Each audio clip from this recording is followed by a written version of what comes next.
So I have a story for you today if you've not already seen it on TikTok, and I could not believe it when I saw this story. Rhode Beauty held a pop-up in the Mall of Africa in Johannesburg, and it was all over TikTok because Rhode isn't available in South Africa yet. And this pop-up had a very similar aesthetic to what Rhode are kind of known for. It was like minimal, kind of, I guess you can say, a bit basic basically, but it looked like a Rhode pop-up. And of course, news of this Rhode pop-up spread like wildfire in South Africa, in Johannesburg, because as I mentioned, Rhode isn't available and people wanted to get their hands on Hailey Bieber's brand. So this wasn't just Rhode. This pop-up was being held by an online store called Beautessa, which is a South African beauty retailer who sells the likes of Olaplex, Summer Fridays, Rare Beauty on their website, and they're basically known to sell stuff from brands who aren't officially selling yet in South Africa. However, things started to unravel very, very quickly. I think the best way to show you the timeline is to watch these videos from a TikToker called Miss Prinslow. As you can see, she's filming around the pop-up, right? There's big displays, there's huge TVs with the Rhode ads on, Hailey Bieber's all over them, there's Rhode branded bags, and this just appears to be the lip products and the newest like blush launches and the phone cases as well. There's no skincare other than the lip products, right? Which arguably are their most popular skincare products. And yes, the store has a very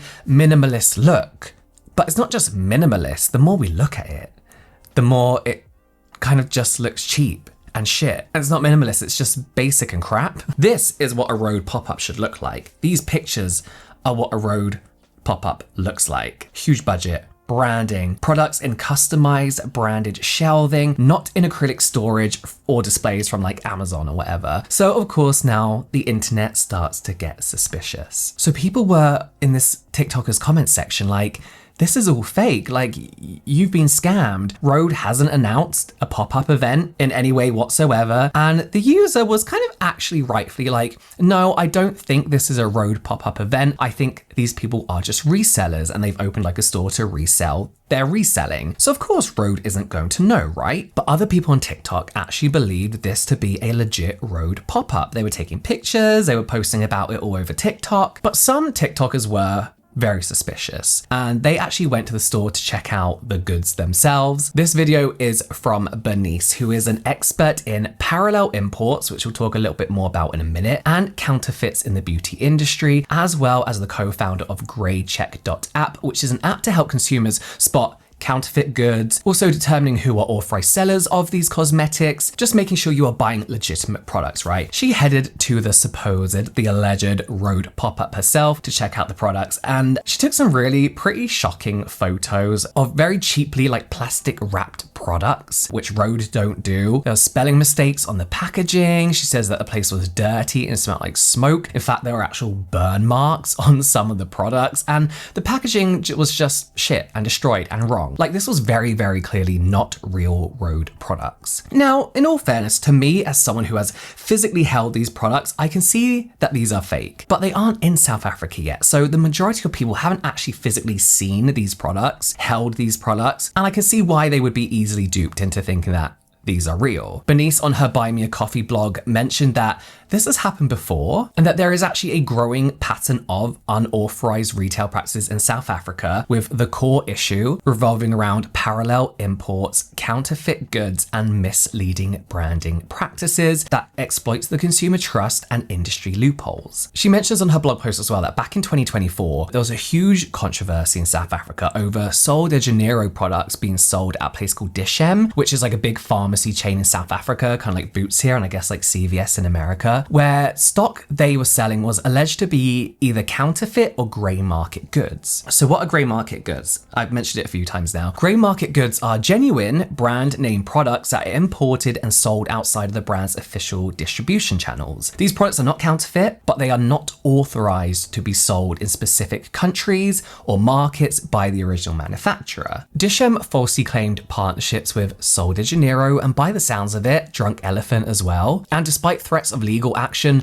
no public records of this action exists. So it sounds like big legit companies are selling counterfeits or unauthorized imports. And as we mentioned, there is kind of something wrong with that. Is it legal? We'll discuss that more in a bit. But for now, let's go back to TikTok user Miss Prinslow. By now, she's aware that not only is this not an authorized Rhode pop-up, which Rhode had expressed this creator who had questions regarding the Rhode pop-up. She messaged them, they replied saying, no, these are our only authorized places we sell. But she also now knew that they weren't just resellers, they were actually selling fakes. So she actually posted a video showing her haul and mainly the dodgy things that she noticed, like the quality control, the differences to her legit Rhode products, and the dodgy like leaflets that came inside it. And then she posted a video showing her going back to the mall to hopefully get a refund. And not only is the store closed, but they are gone. They've packed up and left, like everything is gone. Probably scammed a good few people as well, and then headed off, or so it looks like. In fact, the Mall of Africa actually decided to close the pop-up down. They posted this statement on their Instagram. They said Mall of Africa takes any concerns around product integrity seriously and continues to provide a trusted shopping experience of the highest standards. Exercising care, Mall of Africa has made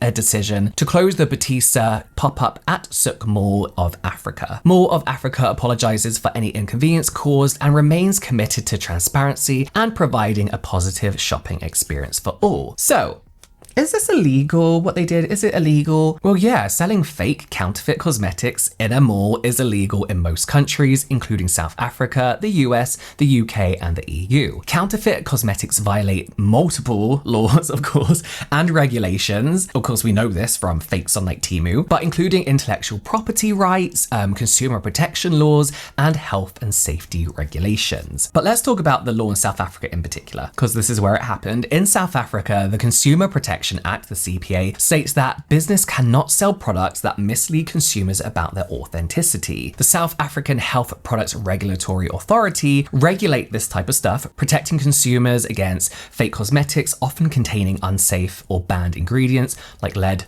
mercury, etc. In South Africa, malls can be sued under consumer protection laws if they allow counterfeit goods to be sold under their supervision. So of course this results in fines, imprisonment of around 3 to 5 years, or just simply shutting down the business. So let's talk about parallel imports, because this is a huge thing in South Africa, not just South Africa, but other countries where brands don't sell their product. Parallel imports are people importing legitimate products and then reselling them. And this is completely legal in South Africa if the seller clearly discloses that the product is a parallel import, the product is genuine and not counterfeit, and that the product meets South African safety regulations. The trademark is not misused in any way. So for example, the seller can't be like, this is an official brand pop-up with Rhode Beauty. It can't do anything like that, but it can very clearly be like, we are reselling, these are official goods, we got them, here they are for you, we are reselling. Parallel imports. But let's be very clear, this isn't just a South Africa issue, it's like a real global issue, In China, they have a well-documented counterfeit industry. I remember when I went to Shanghai,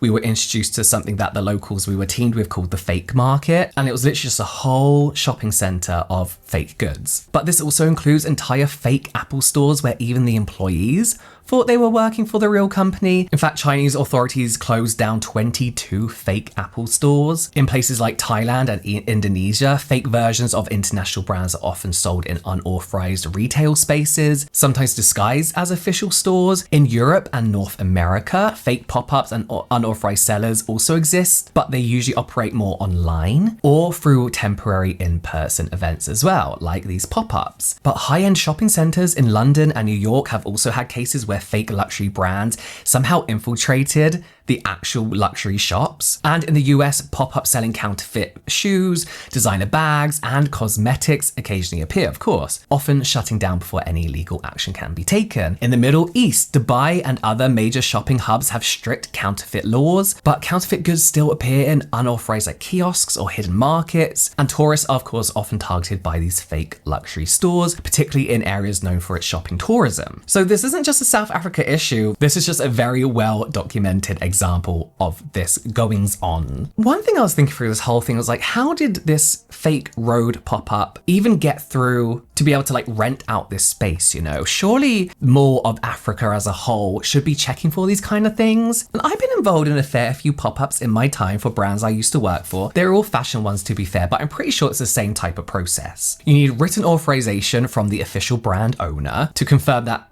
this is like an official distributor or you are officially working for the brand, right? If a business can't provide that, it's often a red flag. Verify registration and licensing, of course, because the brands must be properly registered to run a business. But then if the pop-up was saying they were simply parallel imports, then there's not much the shopping center can do, right? The mall can do. They can't really check for the authenticity of counterfeits. Like, they're not experts in that. All they can do is make the pop-up clearly display that they are resellers, right? Which the store didn't do, which leads me to believe that they wanted people to believe that they were selling official Rhode goods, which they claim they did think they were doing. But again, we'll come to that in a bit. A TikToker who, I'm really sorry, I actually can't find the original source. I screenshot this and I don't know where I got it from. I presume it was TikTok, but I can't find the original poster. So if you do know, let me know so I can credit them. Very poor journalism from me there. This person did ask the Mall of Africa for some proof that this was legit. And the Mall of Africa replied basically sharing a certificate from Bakos, who they say are the official distributor of Rhode products, which they then say certifies that the products are original and not counterfeit. So not only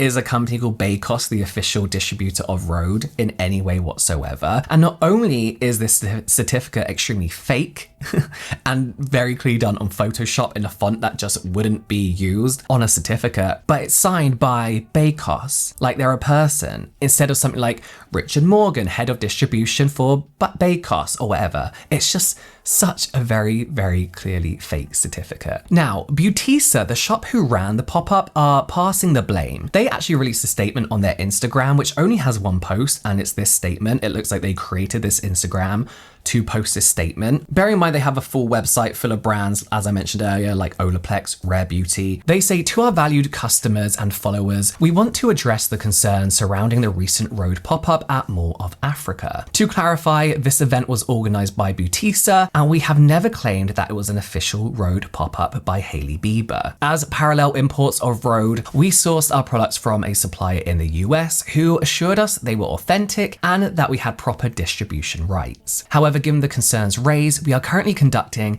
an internal investigation with our supplier to verify all details. We also want to make it clear that we did not simply pack up and leave the next day. We were instructed by Mall of Africa to close the pop-up, and we would never intentionally create the impression that we disappeared without accountability. We sincerely apologize for any negative experiences this situation has caused our customers. They say our goal has always been to provide access to sought after products, and while we understand the backlash we're facing, we are committed to handling this in the best way possible. And then they go on to say that they are offering refunds. I'll let you decide whether you believe that or not. I don't believe that they can look at these products, judging by the pictures that we've seen of them and the videos that we've seen of them, and believe they were authentic in any way. If they are dealing with authentic brands in other places, authentic products from other brands that they handle day in, day out, I don't believe that they can look at this and think they're real. There's no way they're accepting shrink-wrapped Rhode Beauty with burn marks on, mislabeled, misspelt products. There's just no way, in my opinion. So what is the lesson here? What's the takeaway here? I think the lesson is if it